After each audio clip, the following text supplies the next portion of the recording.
Now on Wake Up, changes in the state's budget is putting affordable student housing in Santa Cruz County at risk. What students have to say about it. Will we be seeing triple digits this weekend? I'll let you know during our full forecast. Plus, scientists still searching for that aggressive sea otter, and it's drawing people out to the coast.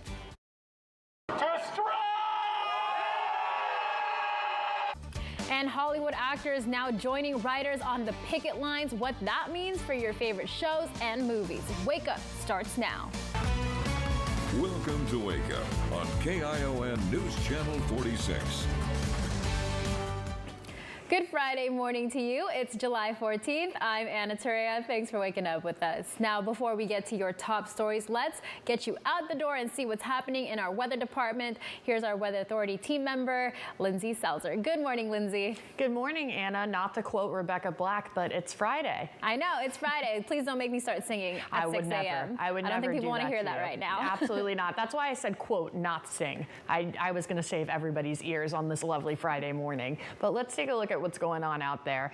Our current temperatures right now are going anywhere from the mid 50s all the way up to the higher 60s. It's going to be a hot one out there today, but for right now, we're looking at pretty comfortable temperatures, and it's going to be, you're going to have a jacket on right now, I would assume, but later on, that is not going to be the case. So let's take a look at our temperatures right now. We're looking at our highest temperature is going to be in Hernandez Valley at 68 degrees, with our lowest temperature and the Peninsula and Monterey, and so that is where you're going to go to beat that heat today. Locally in Salinas, we're looking at a temperature right now of 56 degrees. But let's take a look at our clouds and visibility so we could get you out the door.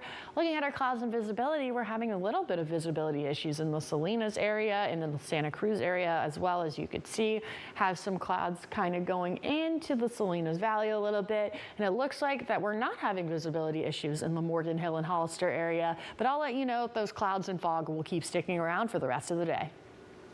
Thanks so much for that, Lindsay. A joint housing complex project for UC Santa Cruz and Cabrillo College is in jeopardy. The state revised its budget priorities and cut the grant dollars for the student building. As our Austin Castro reports, the project is now left in limbo. An upcoming student housing project at Cabrillo College's Aptos campus now uncertain following grant changes from the state. The school initially applied for an over $100 million grant program, but recently that's been changed to a revenue bond to be paid back. All of the indicators going into June and the budget deliberations were looking good for the continuation of the grant programs. The project is in collaboration with UC Santa Cruz. It's meant to help tackle the ongoing student housing crisis in Santa Cruz County.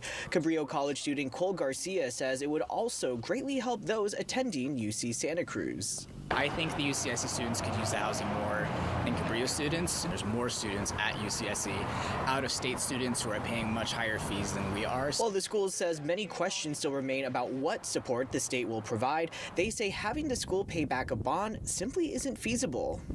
It's hard for me to see how the project pencils out. The way that it's designed right now with certain rent values for students that are very low. Wetstein warns the current bond model would only result in higher rent for students in the project.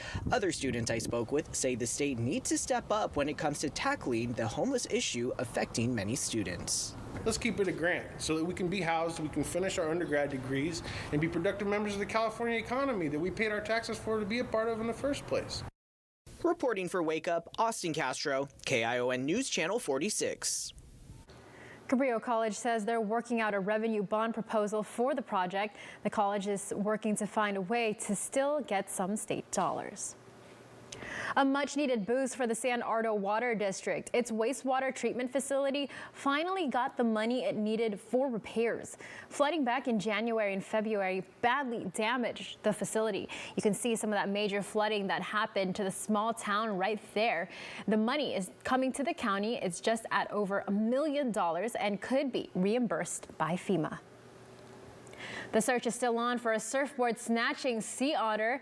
The aggressive otter, identified as 841, has been caught taking a bite out of surfboards in recent weeks. Multiple agencies, including Fish and Wildlife and the Monterey Bay Aquarium, are trying to find this otter. Some people even came out to see if the otter would be caught on Thursday.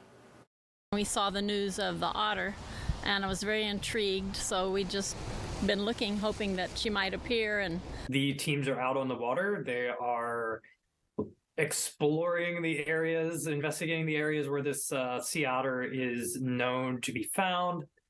So it's a challenge.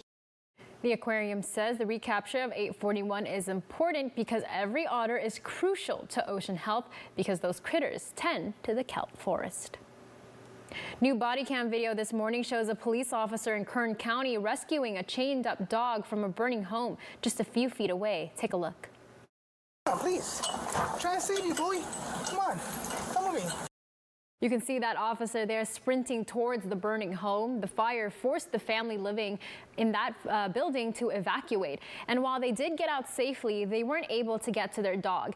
And even as that fire started to bear down on the officer who sprang into action, he eventually was able to free the dog using garden shears to cut through the chains. Let's take you outside this morning, taking a live look now from our Mount Toro cam. Time now is 6:05 and the sun is up. Lindsay, beautiful, beautiful start to our Friday, but those clouds lingering around, hoping things clear out because we've got a lot of things happening this weekend.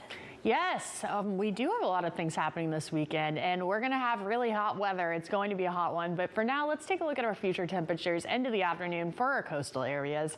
Looking at where we're sitting nicely right now in the mid-50s, and as the day goes on and we go into the afternoon, we will be hitting up to 70 degrees at around 2-3 p.m. time. It's going to be a nice one out there, but it's going to be a little hotter than normal, especially in our coastal areas. But let's take a look. Looking ahead, we're going to start with our hot temperatures that are starting this weekend. I've been talking about those hot temperatures all week, and they're finally here. So we'll be starting getting those hot temperatures today, this afternoon, and this evening.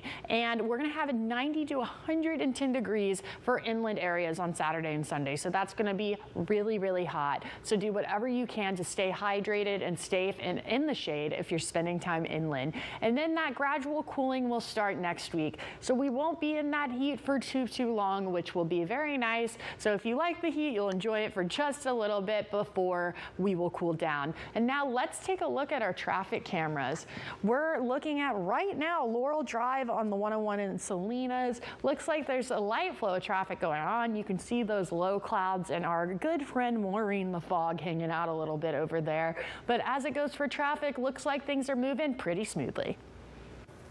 Your favorite movies and TV shows are on hold this morning. The union representing Hollywood actors is on strike after negotiations broke down between the union and major studios. Jared Hill shows us the strike that's now taking stage.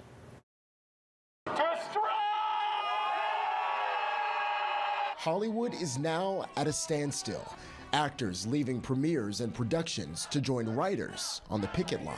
If we go on strike, we'll pack up and go home. The cast of Oppenheimer left their premiere in London once the strike was announced.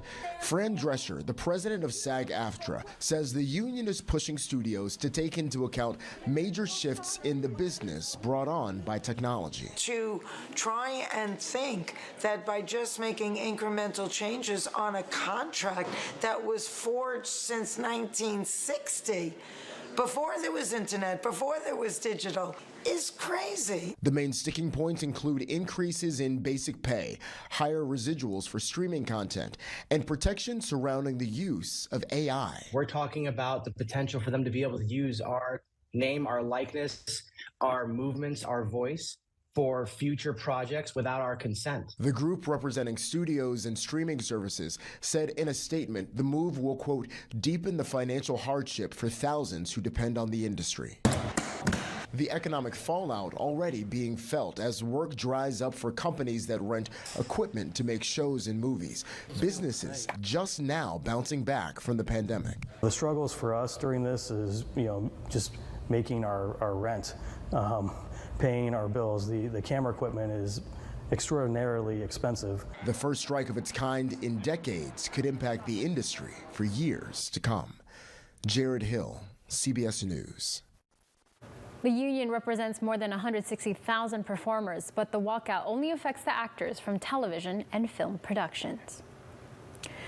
Now, a new group of migrants are in Southern California this morning after arriving from Texas. This is the third bus of its kind to make the trip. The LA mayor's office says they were told about the bus on Wednesday and they were able to prepare for their arrival with their nonprofit partners. This bus had 30 migrants on board, including 6 children. City leaders say the migrants are now getting physical and mental health screenings, plus legal support for their immigration cases.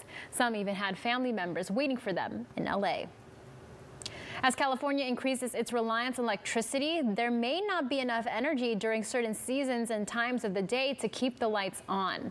But now the state reached a major milestone in energy storage, with the capacity to store 5,600 megawatts of power using batteries.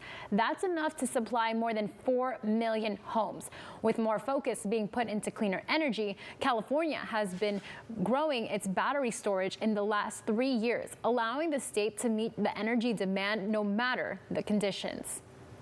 Solar and wind, these are intermittent resources. In August of 2020, PG&E had 6.5 megawatts of battery energy storage on the grid. And today we have approximately 1,200 megawatts. Batteries can help provide power in the winter when there's less sunshine, or in summer when it's still hot outside. This is the latest effort to ensure that California has 100% clean energy by the year 2045.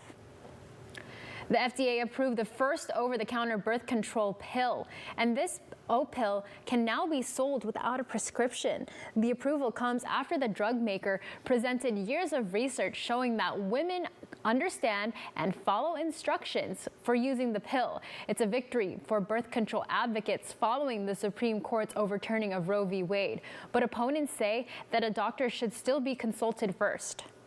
I think having access to birth control is really important for women, and this is another way to get easier access. Medication should not be over the counter. I think a doctor needs to be counseling and discussing this with patients if that's what the patient is choosing. 26 states have since banned or limited abortion access, putting the FDA under increased pressure to ease access to birth control. The CDC estimates about 45% of U.S. pregnancies are unplanned. The MLB All-Star break is wrapping up. Now eyes are set on the rest of the season and to the next one. Straight ahead, our sports director Maxwell Glenn breaks down the new MLB schedules, plus he has all your other sports headlines. And a local wildfire quickly contained on Thursday thanks to quick response from firefighters. But first, let's see how things are going in our Weather Authority Center with our Lindsay Salzer. All right, let's take a look at those high temperatures today. We're going to be hitting triple digits, and not just those low triple digits inland, getting all the way up to 106 degrees in the Bradley and Parkfield area. It's going to be a hot one out there. So if you're hanging out outside today and this weekend, be careful.